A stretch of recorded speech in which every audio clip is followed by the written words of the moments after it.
디모데후서 4장 1절에서부터 8절까지의 말씀입니다. 디모데후서 4장 1절부터 8절까지 말씀 함께 교독하고 마지막 절은 함께 읽겠습니다. 하나님 앞과 산 사람과 죽은 사람을 심판하실 그리스도 예수 앞에서 그분의 나타나실 것과 그분의 나라를 두고 내가 엄숙히 명령한다. 너는 말씀을 전파하여라. 때를 얻든지 못 얻든지 항상 힘써라. 끝까지 오래 참고 가르치며 책망하고 경계하고 권면하여라. 때가 오면 사람들이 바른 교훈을 받지 않고 오히려 욕심을 따라 귀를 즐겁게 하는 말을 하는 스승들을 많이 모아들일 것이다. 또 그들은 진리에서 돌이켜 허황된 이야기에 귀를 기울일 것이다. 그러나 너는 모든 일에 정신을 차리고 고난을 받으며 전도자의 일을 하며 내 임무를 다하여라. 나는 이미 부어드리는 제물과 같이 제물로 드려졌고 세상을 떠날 때가 되었다. 나는 선한 싸움을 싸우고 경주를 마치고 믿음을 지켰다. 이제 나를 위해 의의 면류관이 준비되었으니 주 곧 의로우신 재판장이 그날에 내게 주실 것이다. 그리고 나뿐 아니라 주의 나타나심을 사모하는 모든 사람에게도 주실 것이다. 아멘. 이 시간 정한효 목사님 나오셔서 말씀 전해주시겠습니다. 네, 다시 한번 예배 자리에 나오신 모든 분들을 주님의 이름으로 환영하고 축복합니다. 또 특별히 이제 고향 가셨다가 귀경길에 오시면서 차 안에서 예배 드리시는 분들도 계실 것 같은데요. 영상으로 예배하시는 모든 분들도 주님의 이름으로 환영하고 축복합니다. 오늘 우리가 함께 나눌 말씀의 주제는 복음을 전하는 교회인데요. 같이 한번 크게 한번 따라해 볼까요? 복음을 전하는 교회. 네. 제가 이 주제를 한참 동안 이렇게 묵상하면서 이 제목 안에 두 가지 키워드가 눈에 들어왔습니다. 그것은 무엇인가 하면 하나는 메시지라는 단어이고 또 다른 하나는 메신저라는 단어입니다. 자, 복음을 전하는 교회, 이 안에는 메시지가 있고 메신저가 있죠. 자, 메시지, 교회가 전하는 게 무엇인가? 바로 복음입니다. 복음이라고 하는 메시지가 담겨져 있는 것이고, 그리고 그 복음이라는 메시지를 누가 전하는가? 바로 교회라는 메신저가 전하게 되어 있는 것이죠. 저는 오늘 이 메시지와 메신저라는 이 두 가지의 키워드를 가지고 함께 중심으로 말씀을 나누고자 합니다. 첫 번째는 바로 메시지입니다. 같이 한번 따라해 볼까요? 무엇을 전할 것인가? 자, 오늘 본문 1절과 2절 상반절까지 같이 읽어보면 좋겠는데요. 함께 자막을 통해서 읽어보겠습니다. 함께 읽습니다. 하나님 앞과 산 사람과 죽은 사람을 심판하실 그리스도 예수 앞에서 그분의 나타나실 것과 그분의 나라를 두고 내가 엄숙히 명령한다. 너는 말씀을 전파하여라. 네, 여러분이 잘 알고 계신 것처럼 이 디모데후서는 사도 바울이 인생의 말미에 그 인생의 모든 여정을 뒤로하고 하나님 앞에 서는 그날이 이제 눈앞에 다가왔다는 것을 직감하면서 자신의 영적인 아들과도 같았던 디모데를 향하여서 마지막 권면의 이야기를 하고 있는 그 성경이 바로 디모데후서입니다. 여러분, 한 사람의 인생에 있어서 마지막으로 하고 싶은 그 얘기는 바꿔 말하면 그 말은 곧 그의 인생의 전부를 압축적으로 이야기해주는 메시지라고 해도 과언이 아닐 것입니다. 자, 그러니까 디모데를 향하여서 지금 바울이 마지막으로 권면을 한다라는 이 메시지를 곰곰이 생각해 보면 이 권면 안에 담겨져 있는 이 메시지는 바울의 인생을 함축적으로 그 인생 그 자체를 이야기하고 있다라고 해도 무리가 없을 것입니다. 자, 그 바울의 첫 번째 권면이 무엇이었는가 하면 오늘 2절에 나와 있죠. 말씀을 전파하라는 거예요. 이 바울이 말하고 있는 말씀이 무엇인가? 이 말씀이라고 번역되어 있는 헬라어 단어가 로고스라는 단어인데 한 번쯤 들어보셨을 거예요. 로고스라는 단어인데 사실 이 로고스라는 단어는 성경에만 있는 단어는 아닙니다. 당시에 이 헬라 사회에서도 굉장히 널리 통용되던 개념 중에 하나가 바로 로고스였습니다. 특별히 이제 그리스 철학에서 추구하고 있는 그 많은 철학자들이 깨닫고 싶고 얻고 싶어하는 진리라고 하는 것이 바로 이 헬라어 단어 로고스였고요. 그리고 그들이 가지고 있는 생각은 인간의 모든 이성의 뿌리가 되는 것은 바로 이 로고스다라고 생각을 하면서 당시의 철학자들이 그 진리를 연구했던 것이죠. 바울이 성경에도 능통한 사람이었지만 또 한편으로는 그리스 로마 철학에도 굉장히 능통한 사람이었습니다. 자, 그렇기 때문에 이 당대의 수많은 철학자들이 추구하고 있었던 이 로고스, 그들이 말하고 있는 그 진리, 그것이 바울이 보기에는 그 진리의 근원이 어디에 있는지, 그리고 그 진리의 주인이 누구인지를 사실 바울은 성경을 통해서 명확하게 우리는 알 수 있다라고 바울은 알고 있었던 거예요. 그러니까 철학자들은, 그리스의 철학자들은 진리가 무엇인지를 끊임없이 탐구하고 그것을 깨닫기 위해 애를 썼지만, 바울이 보기에 그것은 성경에 보면 바로 그 진리가 있는데 무엇을 찾아 헤매느냐라는 그러한 마음이 있었던 거죠. 그래서 그들이 추구하고 있었던 그 진리라고 하는 것을 성경을 통해서 명확하게 변증을 했던 것입니다. 자, 요한복음 1장 1절에 보시면 다음과 같은 구절이 있는데요. 1장 1절 함께 읽어보겠습니다. 시작. 태초에 말씀이 계시니라. 이 말씀이 하나님과 함께 계셨으니 이 말씀은 곧 하나님이시라. 자, 지금 1절에서 반복되고 있는 단어가 말씀이라는 단어죠. 이 말씀이라는 단어와 바로 디모데후서 4장 2절에서 너는 말씀을 전파하라는 이 말씀이라는 단어와 헬라어가 똑같습니다. 자, 그런데 요한복음 1장 1절에서는 그 말씀이 누구라고요? 그 말씀이 곧 하나님이시다. 당대의 철학자들이 그토록 얻기를 원했고 평생의 노력을 다해서 추구했던 그 로고스, 그 말씀, 그 진리가 무엇이었는가? 바울은 성경을 통해서 그걸 명확하게 이야기하는 거예요. 너희가 추구하고 있는 그 말씀은 곧 하나님이시다. 진리는 곧 하나님이시다라는 거예요. 자, 바꿔 말하면 지금 디모데를 향하여서 사도 바울이 너는 말씀을 전파하라 라는 이 명령, 이 말씀이라고 하는 것은 다름 아닌 하나님, 그분 그 자체라는 거예요. 여러분, 교회가 전해야 할 유일한 메시지가 무엇인가? 여러분, 그것은 바로 하나님 한 분이신 줄로 믿습니다. 교회가 무엇을 전할 것인가? 다른 어떤 것도 아닌 우리가 주로 고백하고 우리의 아버지가 되시고 우리 인생의 모든 주관자가 되시는 하나님, 그분을 말하고 그분을 전하는 것, 그것이 바로 교회가 전해야 할 것이고 교회가 말하여야 할 것인 줄로 믿습니다. 여러분, 주님의 몸된 교회가 세워지는 것은 하나님이 누구이신가? 예수님이 누구이신가? 성령님이 어떤 분이신가? 여러분, 이것을 교회가 말하고 드러낼 것에 힘쓸 때 바로 주님의 몸된 교회가 든든히 세워가게 되는 줄로 믿습니다. 저는 특별히 가운데 많은 분들이 이제 대학 청년 지체이신 걸로 아는데, 여러분, 우리 교회 대학 청년부의 가장 작은 단위의 교회가 무엇입니까? 순입니다.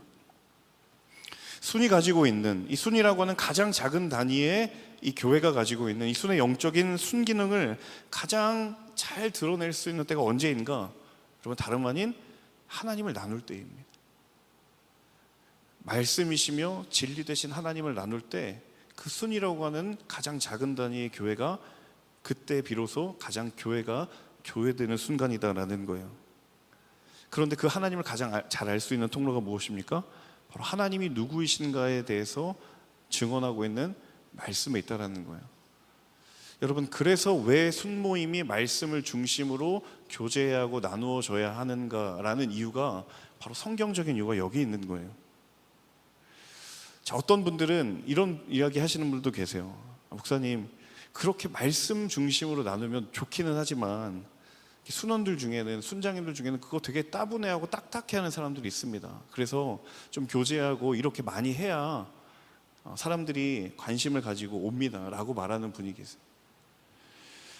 여러분, 그런데 그 순이라고 하는 하나의 교회가 순모임 되게 하는 그 영적인 본질을 놓는 순간, 여러분, 그 순모임이기 때문에 얻을 수 있는 영적인 본질을 잃어버리게 된다는 거예요. 특별히 이 가운데 순장님들이 계신다면 저는 순장님들을 격려하고 축복하기를 원합니다. 여러분, 여러분의 순 안에 그 영적인 본질을 갈망하며 순모임을 사모하며 오는 순원들이 분명히 있다는 사실을 여러분 기억하십시오. 즐겁고 유익하고 재미있는 것 위주로 1년의 순모임이 지나가도 그때는 좋은 것 같지만 뒤돌아서서 그 순이기 때문에 얻게 될 수 있는 그 영적인 본질을 경험하지 못하면 그 모임이 공허해지는 거예요. 그래서 저는 1년의 순모임을 하고 나서 그런 허전한 마음을 가지고 저를 찾아온 순원의 이야기를 들은 적이 있어요. 반대로 순원 여러분의 순장님이 본질을 전하기 위해 애쓰는 순장님이시라면 여러분 그것으로 인해서 감사하십시오. 왜 우리 순장님은 틈만 나면 말씀을 이야기하는가? 여러분 좋은 순장님 만나시는 거예요. 본질을 전하려고 몸부림치는 순장님이 나의 순장님이기에 감사할 수 있는 우리 순원분들 되시기를 주님의 이름으로 축복합니다. 대부분 순장님이신가 봐요. 조금밖에 안 하시는데 여러분 우리가 속한 교회 공동체가 너무 뻔한 얘기처럼 들리지만 하나님 한 분을 전하는데 힘쓰는 공동체가 될 수 있기를 주님의 이름으로 축복합니다. 그럴 때에 교회가 교회되게 되어 있고 교회가 가지고 있는 영적인 능력이 흐려지지 아니하고 온전히 드러나게 될 줄로 믿습니다. 자, 이어지는 2절 하반절 계속해서 읽겠습니다. 2절 하반절입니다. 시작. 때를 얻든지 못 얻든지 항상 힘써라. 끝까지 오래 참고 가르치며 책망하고 경계하고 권면하여라. 자, 저희가 2절을 지금 나눠서 읽었잖아요. 디모데를 향해서 바울이 너는 말씀을 전파하라고 하는 명령 바로 다음에 어떤 이야기들이 나오냐면 좀 더 구체적으로 그 권면에 대해서 설명하고 있는 것이 바로 이 2절 하반절의 내용들이에요. 제가 이 권면을 곰곰이 곱씹어 보면서 묵상하는데 한 가지 공통점을 발견하게 되었어요. 그게 무엇인가 하면 여러분 교회가 하나님을 말하고 하나님을 전하려고 한다면 거기에는 반드시 무엇이 있는가? 영적인 도전이 있고 영적인 방해가 있다라는 거예요. 말씀을 전파하라 라고 말하면서 바울이 덧붙여서 하는 이야기가 무엇입니까? 때를 얻든지 못 얻든지 항상 힘써라. 반대로 이야기하면 항상 힘쓰지 않으면 교회가 가지고 있는 본질과 사명을 언제든지 놓쳐버릴 수 있는 그런 도전과 그런 공격이 우리 교회에 있을 수 있다는 거예요. 끝까지 오래 참고 가르치라. 교회가 하나님을 전하고 복음을 전하는 것은 끝까지 해야 될 것이다. 그 말은 끝까지 포기하지 않기 위한 우리의 결단과 우리의 헌신이 거기에 있지 아니하면 언제든 사단은 그 걸음을 멈추게 할 수 있는 공격에 교회를 두게 한다라는 거예요. 당장은 그 열매가 거두지 않을 것처럼 보이지만 오래 참아야 하는 것이 교회가 가야 할 걸음이라는 거예요. 자, 2절 마지막에 책망하고 경계하고 권면하여라. 말씀을 가르치는 것을 사람들이 그렇게 반기지 않는 시대가 올 거라는 거예요. 진리의 말씀이 들려지는데 그것을 자신의 귀에 불편한 이야기, 듣고 싶지 않아 하는 이야기지만 그것이 진리임에도 불구하고 들어야 함에도 불구하고 사람들은 거기에 귀를 기울이지 않는 시대가 올 것이라는 걸 바울이 이야기해 주고 있는 거예요. 하지만 진리 가운데 책망할 것을 책망하고 경계할 것을 경계시키고 권면할 것을 권면해야 한다는 거예요. 때로는 성도들이 교회가 듣기 불편하지만 반드시 하나님 앞에 들어야 하고 귀 기울여야 하는 이야기가 있다면 교회는 마땅히 거기에 마음을 쏟아야 한다는 거예요. 그런데 바울이 자신의 목회 여정을 되돌아보면서 그런 공격들이 늘 있었다는 거예요. 자신이 교회를 세우고 제자들을 세우는 과정 속에서 늘 공격이 있었던 거예요. 그래서 때를 얻든지 못 얻든지 항상 힘써야 했고 끝까지 인내하면서 그 복음을 전해야만 했고 그리고 때로는 자신을 공격하지만 그들을 때로는 책망하고 경계하고 훈계하고 권면하면서까지 그들을 이끌어야 되는 그것이 교회의 사명이고 그리고 교회를 섬기는 자의 책임이었다라는 거예요. 여러분 교회가 교회다움을 지키기 위해서 하나님을 선포하고 집중하려고 하면 복음을 오롯이 담아내기 위해 그 교회가 힘쓴다면 여러분 반드시 교회는 도전이 있고 영적인 방해와 공격과 마주할 수 있다는 사실을 기억하십시오. 그렇기 때문에 여러분 그 도전과 방해를 이길 수 있는 힘이 어디에 오는가? 여러분 우리의 교회의 유일한 주인 되신 하나님께 그 능력이 있는 줄로 믿습니다. 여러분 역설적이게도 교회가 복음을 전하려 할 때 직면하는 영적인 공격과 도전을 이길 수 있는 힘은 무엇인가?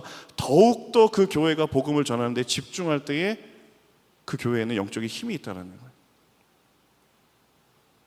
교회가 도전을 받고 복음을 전하고 하나님을 말하는데 공격을 받는다라고 해서 다른 방법을 찾는 것이 아니라, 다른 대안을 찾는 것이 아니라 오히려 그것 때문에 우리가 복음을 전하는 것에 공격을 받았다면 우리가 더욱더 그것에 힘쓰므로 말미암아 교회는 지금껏 그 모든 영적인 공격을 이겨온 것이 교회의 역사라는 사실입니다. 여러분, 한국 사람들만큼 맛집에 민감한 민족이 없는 것 같아요. 아무리 먼 곳에 있어도, 심지어 그곳이 해외일지라도 거기가 맛집이면 어떡합니까? 무조건 찾아가죠. 네, 놀랍습니다. 어떻게든 찾아가서 구글 맵을 쓰든 뭘 쓰든 어떻게든 찾아가서 그 집 앞에서 뭘 남겨요? 인증샷을 남기죠. 네, 한국 사람들이 바로 그런 위대한 능력이 있는 민족이라고 생각이 들어요. 제가 오래전에 누군가의 소개를 받아서 여행을 가는 길에 그 지역에 맛있는 맛집이 있는지 물어봤더니 한 그 가게를 알려주셨어요. 국수를 파는 집인데 진짜 기가 막히게 맛있다고 저한테 알려준 거예요. 그래서 제가 국수를 팔던 집이니까 별로 큰 기대를 안 했거든요. 뭐 국수가 거기서 거기 아니겠나. 그래서 기대하는 마음을 별로 갖지 않고 가고 있는데 이게 또 이렇게 산으로 막 들어가는 거예요. 분명히 제가 봐서는 왠지 길이 막다른 길이 나올 것 같은 그런 불길한 예감인데 계속 길이 이어지는 거예요. 그런 되게 기대 반 또 마음을 접은 그런 마음을 가지고 도착을 했는데 딱 갔는데 사람들이 엄청 많은 거예요. 근데 가게 외부를 봤더니 굉장히 허름하고, 꼭 그런 맛집들은 이렇게 그런 거 별로 꾸미는데 관심이 없잖아요, 그죠? 겉만 봐서는 당장 내일 이 가게 문 닫는다고 해도 하나도 이상하지 않은 그런 외관이었어요. 그래서 이제 줄을 섰는데 이제 웨이팅이 길어가지고 한 1시간 정도를 기다렸어요. 그래서 제가 속으로 야, 국수 먹자고 1시간을 기다려야 되냐, 그런 굉장히 불만이 막 여기까지 올라왔는데 어쨌든 왔으니까 그래서 먹고 가자. 그래서 막 들어가서 이제 메뉴를 보려고 딱 봤더니 메뉴판이 없는 거예요. 또 그런 집에 또 사장님들이 굉장히 퉁명스럽잖아요. 친절하지 않아요. 그러면 보통 그런 데 가면. 그래서 메뉴판 있나요? 그랬더니 이렇게 손으로 가리키는데 벽에 딱 2가지가 메뉴가 있는 거예요. 국수, 비빔국수. 벽에 그냥 써 있고 끝이에요. 저게 메뉴판이에요. 그래서 제가 좀 기분이 너무 언짢아가지고 그래서 일단 시키고 빨리 먹고 가자. 그래서 이제 국수가 나왔는데 세상에, 제가 먹어본 국수 중에 인생 국수를 거기서 제가 먹어봤어요.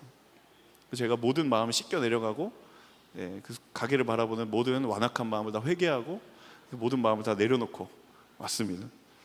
정말 단연 최고의 맛이었어요. 여러분, 맛집의 원리를 생각해 보게 됩니다.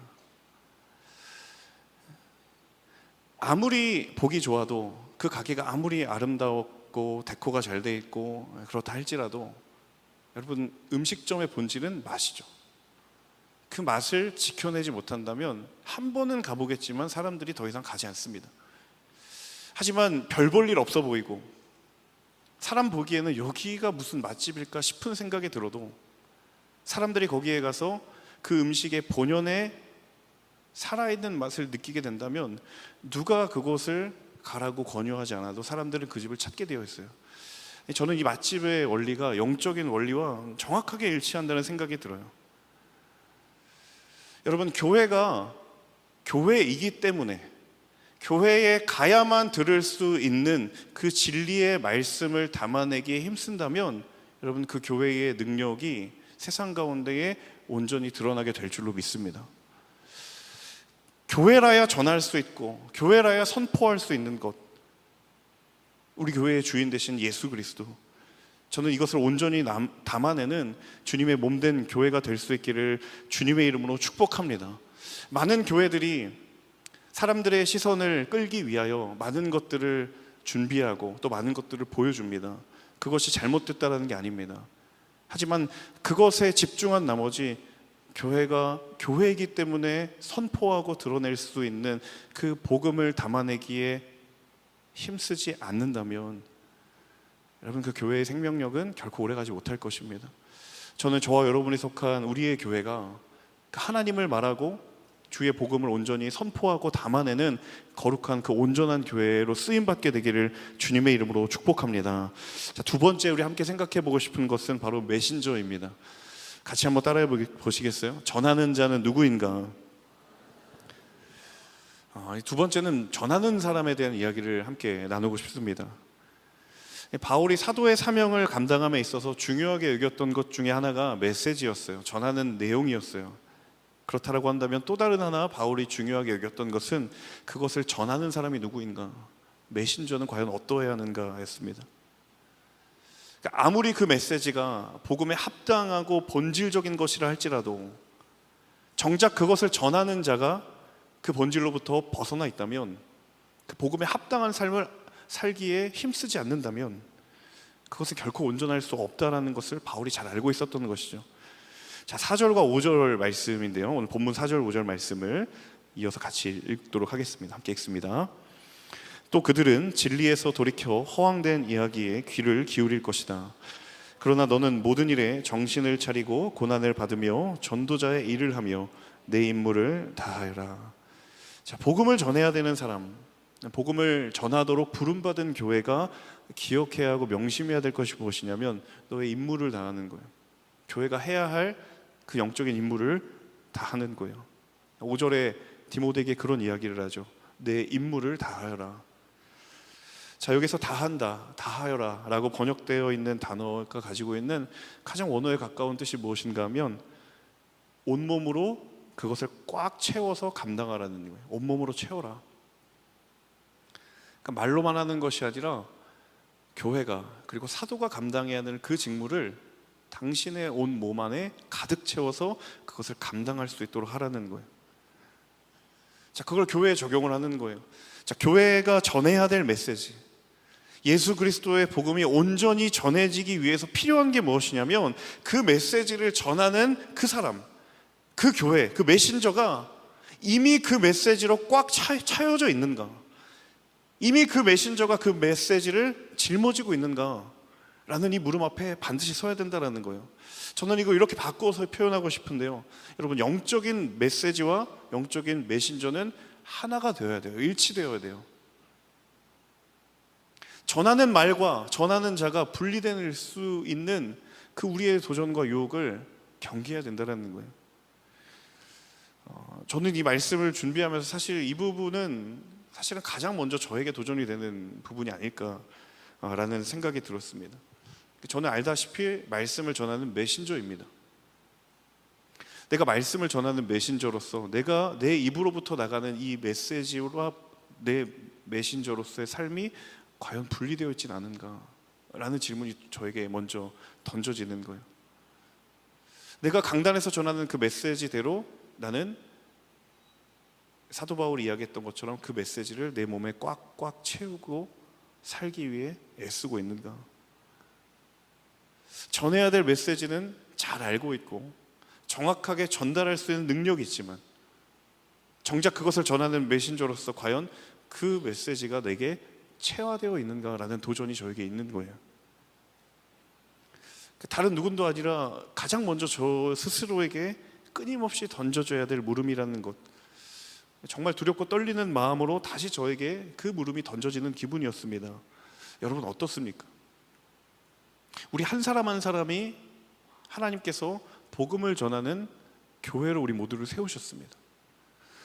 여러분의 입술을 통하여 또한 여러분의 삶을 통하여 전해지는 그 메시지를 여러분 말하는 대로, 여러분이 선포한 대로 여러분 그렇게 살아가는 메신저로 여러분 살아가고 계십니까?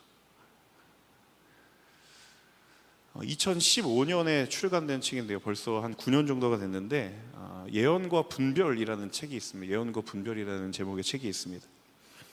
여러분, 구약 성경에서 하나님의 말씀을 대신해서 전하는 사람을 뭐라고 얘기합니까? 예언자라고 이야기합니다. 선지자라고 이야기를 합니다. 그 예언자가 전하는 말씀의 내용을 뭐라고 합니까? 예언이라고 이야기를 하죠.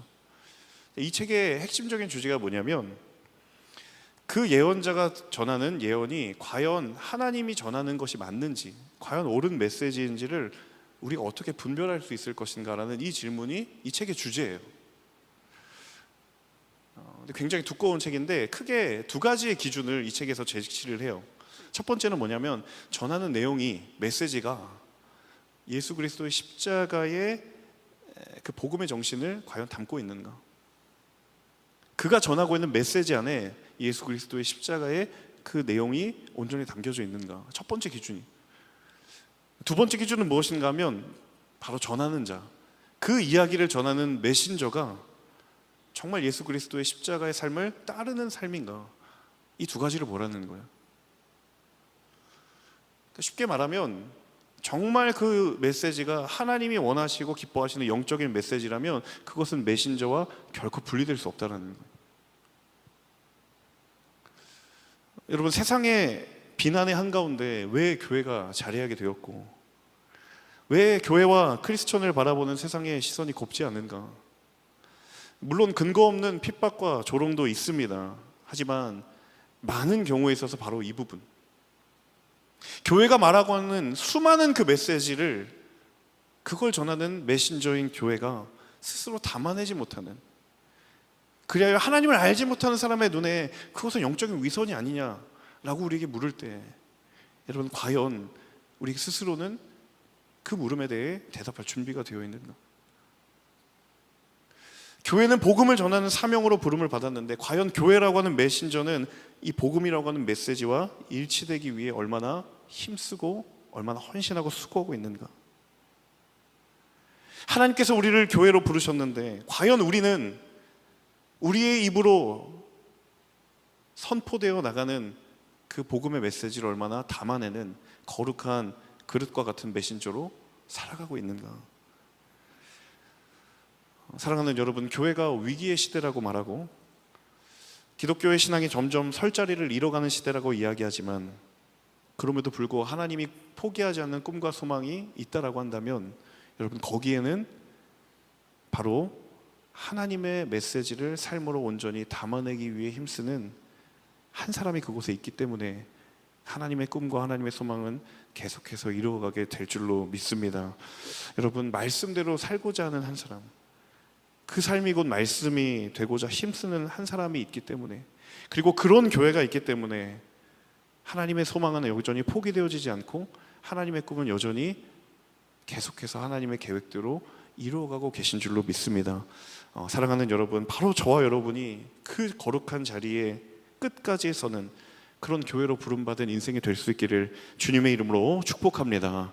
우리 마지막 6절에서 7절 말씀을 함께 읽어보도록 하겠습니다. 6절 7절 함께 읽습니다.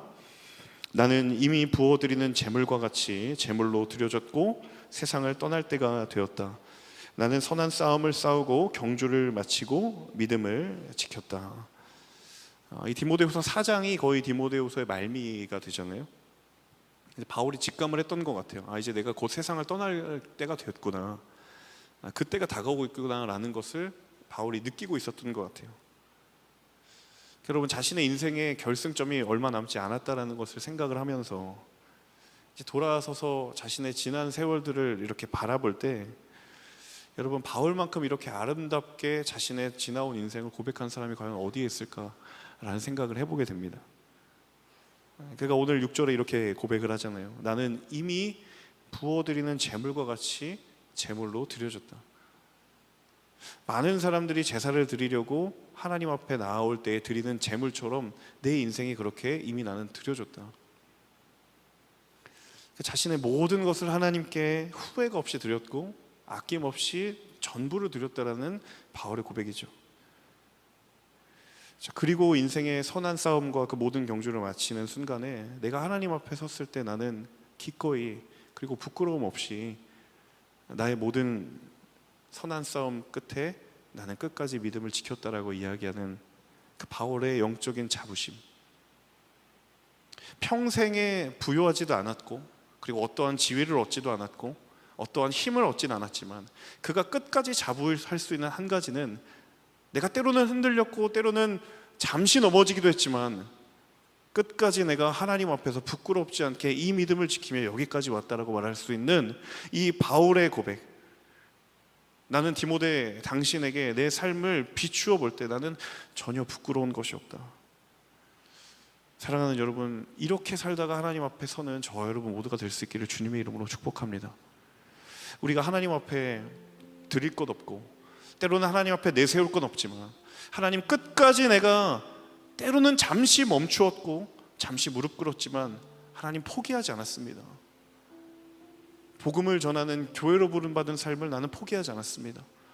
누군가의 나의 삶을 물어볼 때 나는 그렇게 끝까지 내 믿음을 지키며 살아왔노라고 그렇게 자부할 수 있습니다 라고 고백할 수 있다면, 여러분, 이 영적인 유산이 세상의 어떠한 유산보다도 더 크고 놀랍고 귀한 하나님이 우리에게 주신 영적인 유산이 될 줄로 믿습니다. 하나님, 우리가 삶으로 말하고 전하는 메시지가 오직 주님 한 분이 되게 하여 주시옵소서. 하나님, 우리의 삶이고 복음의 메시지가 되게 하여 주옵소서. 그리하여서 저와 여러분 하나님 앞에 서는 그날에 후회 없이 내가 모든 것 주께 드리며 여기까지 왔다고, 그래서 끝까지 하나님 앞에 내 믿음을 지켰다라고 그렇게 담대하게 말할 수 있는 믿음의 걸음, 복된 하나님의 사람들 모두가 되실 수 있기를 주님의 이름으로 축복합니다. 복음을 전하는 교회, 교회는 복음을 전할 때 교회다울 수 있고, 그리고 그 복음이 교회 안에 담겨져 있을 때 그 교회는 능력이 회복될 줄로 믿습니다. 여러분, 하나님께서 저 여러분을 그 교회로 부르셨고, 그리고 여러분이 속한 그 몸된 교회 공동체가 바로 그러한 교회 되기를 원하시는 하나님의 꿈이 있는 줄로 믿습니다. 그 복된 교회를 이뤄가시는 하나님의 사람들 모두가 되기를 주님의 이름으로 축복합니다. 이 말씀을 마무리하면서 한 찬양의 고백이 마음에 깊이 와닿았습니다. 하나님이 이 땅을 살아갈 때에 우리가 어떻게 살아가야 될 것인가, 정말 많은 기준이 있는 것처럼 보이고 또 많은 세상의 가치관이 있는 것처럼 보이지만, 하나님, 한 가지의 기준이 있다라고 한다면 바로 이 찬양의 고백이 아닐까. 내게 주신 모든 것을 감사할 수 있고, 내 눈을 현혹하는 그 수많은 물질의 유혹보다도 복음을 선택할 수 있고, 화려한 길보다도 진리의 길을 걸어갈 수 있는 그러한 교회로 부름받은 제가 되게 하시고, 그러한 내가 속한 교회가 될 수 있기를 우리 찬양의 고백을 주님께 올려드리며 함께 찬양으로 기도하며 나아가겠습니다.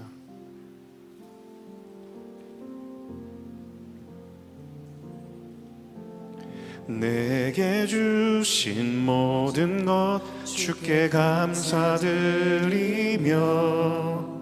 많은 재물보다도 복음을 선택하고, 화려한 길 아니라 진리의 길을 걷는 거룩한 주 예수의 청년 되게 하소서. 불의로 얻는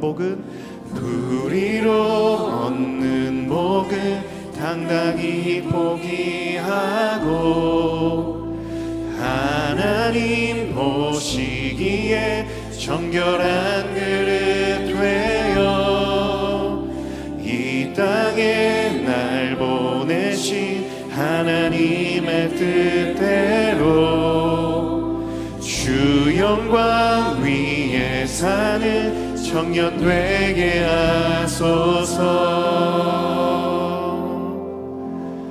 때론 연약해져도 방황 않게 하소서. 세상 험한 파도에 낙심 않게 하소서. 청년의 시절 지날 때 날 지으신 주님 뜻대로